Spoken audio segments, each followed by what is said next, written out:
So my plan, I'm gonna pull this winch out. I'm gonna snatch block to the side of the trailer here. I'm gonna pull it up to the road. Then I'll back up and try to get it started with the jump cables. And gonna go that route. Well, I guess my box don't have a hole in the bottom of it. Eesh. All right, so the cable would reach, and there was still 8 or 10 coils on the winch, but it isn't like stabbed into the coil or whatever anymore, so it was just spinning. So I had to put this chain on there so I could get more wraps on the winch so it would grab. So let's see if we can get it to pull now.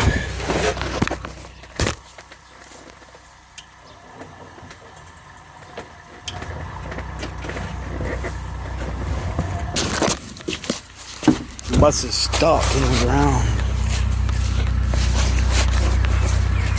Well, so I can't get the bucket truck, the FedEx truck in here to jump it off.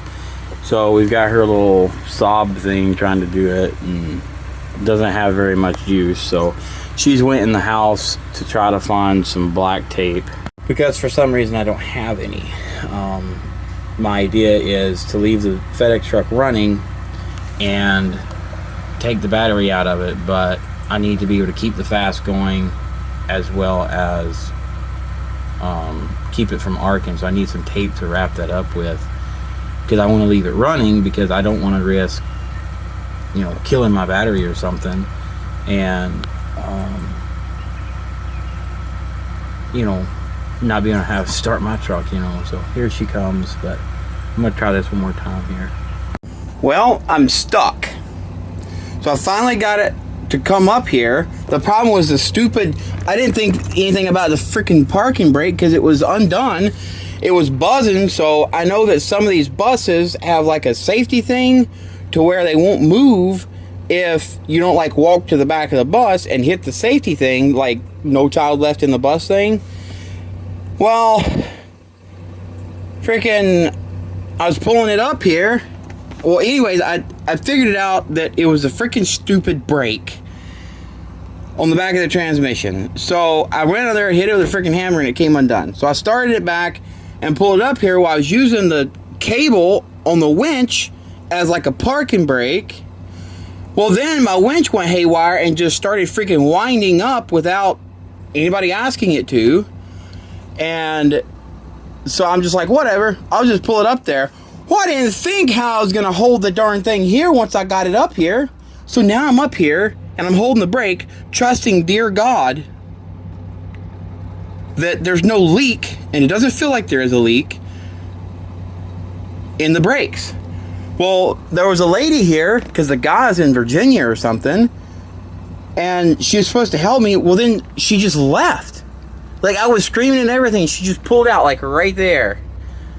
And then this other lady drove past, and I stopped her, and I was like, hey, will you please put a chalk under the tire? I can't get out. And she's like, yeah, she'll be right back. Gonna go get help. So I don't know. I was just like, just grab a piece of wood and put another tire, please. Oh, man. It's stupid they don't put a parking prong in that. Now I'm stuck here. I just want to do a little context on kind of a conclusion of that video. Every other time ever that I go and buy something, my wife, at least my wife, is with me. A lot of times her sister is with us as well.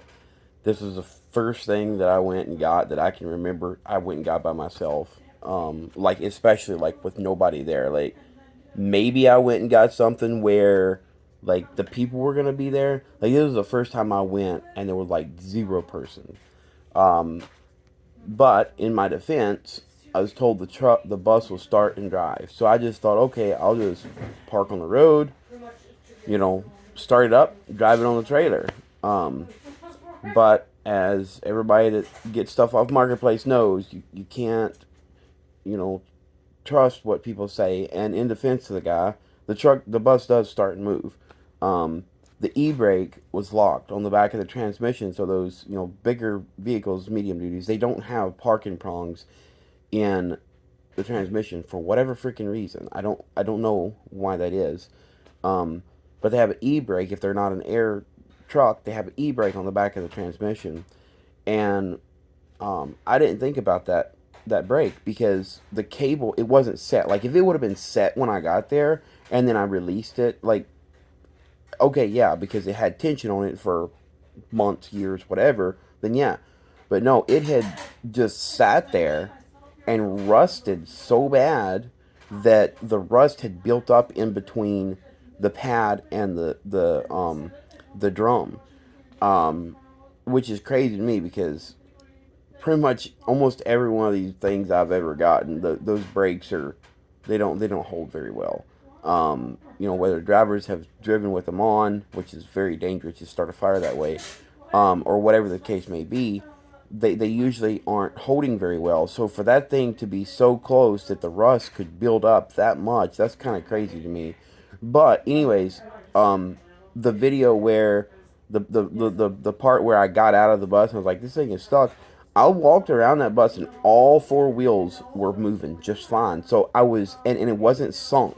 And you would have thought, okay, why did this guy not think about the brake? Like, I don't know.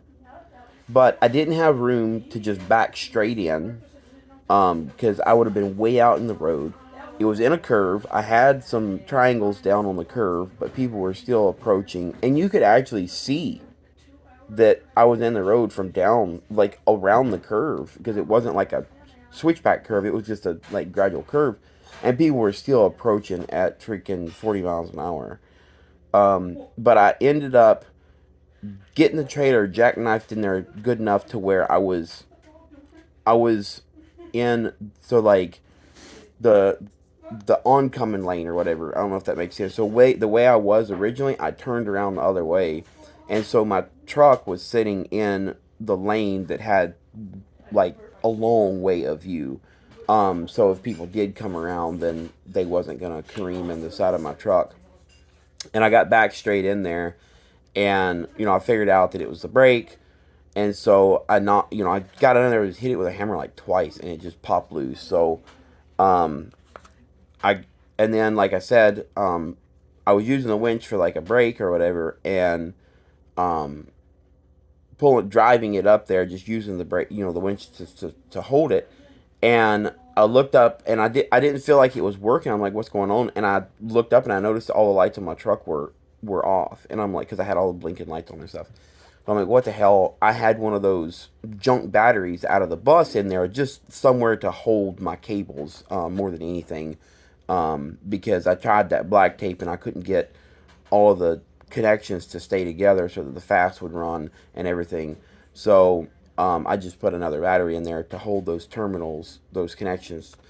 And so I was like, okay, well, that battery, went shit, or the alternator went bad, whatever. I'm gonna grab the battery back out of the bus, put it in there. So I put it in there, and so the ramps on the trailer, there's a state pocket, and so the ramps don't go all the way to the edge of the trailer. And so when you pull something like that up, you're kind of on the edge of the ramps. And so I was like, I don't know, maybe half, three quarters up the ramp when this happened. So I got out, got the battery switched over. Mind you, I don't know what's going on with the winch. I go switch the battery, and then as I'm still like standing there, I push the button, and I don't hear the winch, although I am standing kind of on the passenger side by the tailpipe. So I walk closer, and I hear the winch going, and I'm like, oh crap, like it won't stop. So I unplug the winch, and at this point, I'm like, well, I don't know what to do. I've been here for like 3 hours. It's dark. I'm ready to get out of here. I walked back to the bus, and in the time that it took me to change that battery out, it had pulled the bus up those ramps, and I was already worried that I would need to like turn the tires because I was close. By the grace of God, it came up all the way up on the trailer, the front wheels, and it was like this close from rolling off. If I wouldn't have unplugged it when I did, it would have rolled off the trailer, and I would have had a mess, like a major mess. So that was a very big, blessing from the Lord that I figured it out when I did, and got it unplugged. So moving forward, this guy's ex-wife had came out to, kind of oversee, anything I might need, whatever. And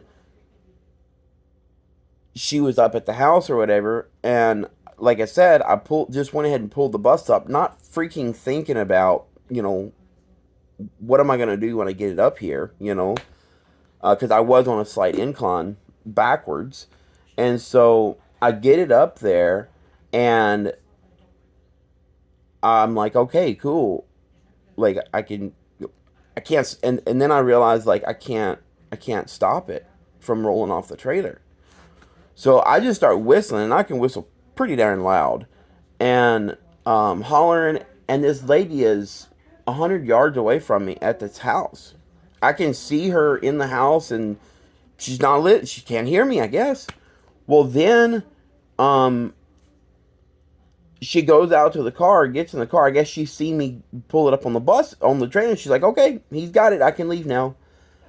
She pulls out. When I shine the camera through the door of that bus, 20 yards away, literally 20 yards away. Like, you would have thought she would have, pulled out the driveway there and rolled the window down and be like, "Hey, I'm leaving. See ya. Hope everything, you got everything from here?" Nope. Windows rolled up, just had her own agenda and pulled out. And I'm like, well, there goes my hope. Well, like I say, I was in the road there, so I'm like, okay, people's been flying by here. I'll wave somebody down. So I get my camera on my phone. I've got a headlight on. I got the light. I meant to say the light on my phone, and I wave it, wave it, and I get this lady to stop.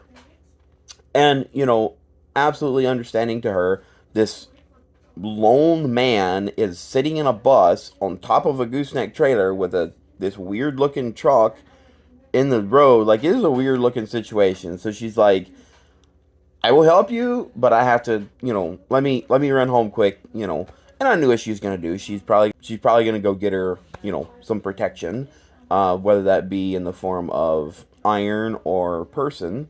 And I would suspect she probably got both. And so she comes back, but I didn't know she's gonna come back. She's going forever. I had called my wife, and I'm like, I don't know what the hell to do. I'm stuck in this bus. And, I didn't want to let it roll back off. I don't know if the ramps fell off, when the rear tires cleared. I don't know what the state of the back end is, and I can't see to be straight. The truck, I had already turned the bus off, so I couldn't, like, I didn't have hydraulic brakes anymore. So I didn't have, power brakes anymore. So once I let off the brake, it's going to be really hard to push them again. I might not get them to hold again. So I called the sheriff's department. I'm like, I know this is going to be the weirdest thing you've probably ever heard, but I need somebody to come out here and put a chalk under this tire. Well, by the time I got the dispatcher to understand what I was talking about, she went to talk to somebody else to see if they needed fire or police. And I'm like, a person. That's what I need. I need a person that can pick up a 5-pound piece of wood and stick behind this tire. Anyway, so when she got back off a hold, that lady pulled back up. And it was a little bit funny to me. There was like 2 big, huge stacks of like firewood. And this woman was struggling to find a piece of wood to put behind the tire. In her defense, a lot of them were too big for her to pick up. But anyways, when I got out of that bus, like, I was so excited. I almost ran up to this woman and gave her a hug, and then I had to stop myself. I was like, that'd be weird, my legs were trembling, and, because I was pushing with all my might, and, yeah, it was kind of retarded of me, very retarded of me, and I never plan on going and getting another anything without help. That's not acceptable. So, but yeah, I got out of there and ended up stopping south of Mackinac Bridge and sleeping a little bit. My eyes, even like right now, I mean, I've been up for a little while. I slept for hours.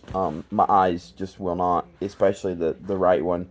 it just won't, it won't get moist, you know, and it I can't hardly, it's hard to open my eyes, so I ended up stopping there for a little bit. But anyways, I got home yesterday about 1:30, and so yeah, everything went good after that.